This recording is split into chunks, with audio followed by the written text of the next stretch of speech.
कभी हमने कहीं पढ़ा था तो बड़ा अच्छा लगा वो दृष्टांत, पिछली कथा में भी बोला। एक लकड़ी मार्ग में, महाराज जी, एक लकड़ी कहीं मार्ग में पड़ी हुई थी, तो एक साधु वहां से निकल के जा रहा था। तो लकड़ी ने हाथ जोड़कर के उस साधु से निवेदन किया कि बाबा जी मुझे अपने संग ले चलो, मैं यहाँ पड़ी हूँ जंगल में। तो बाबा जी ने कहा एक काम कर, मेरे पीछे पीछे गांव का किसान आ रहा है, उसके साथ चली जा, तुझे जाना ही तो है, तो उसको पीछे पीछे आ ही रहा है तो उसके साथ चली जा।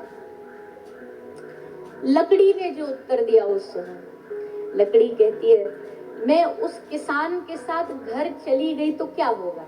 वो घर जाएगा, पत्नी को बोलेगा ले आज तेरे लिए ईंधन ले आया मैं, अब बढ़िया से रोटी पका, तो वो जाके पटक देगा मुझे। पत्नी को लगेगा कि कोई ईंधन आ गया, वो जाकर के चूल्हे में लगा देगी, चूल्हे में जाके रोटी बनेगी, फिर मेरी राख बन जाएगी, और फिर उस राख से क्या होगा? बोले उस राख से बर्तन साफ किए जाएंगे, बासन माजे जाएंगे, ये होगा उसके साथ जाऊंगी तो। साधु ने बोला अच्छा, और अगर मेरे साथ जाएगी तो बोले आपके साथ जाऊंगी तो आप सबसे पहले ले जाके मुझे पटकोगे नहीं, आश्रम की यज्ञशाला में एकदम बड़े सम्मान के साथ रखोगे कि आज समीधा आई, यज्ञ के लिए समीधा आई।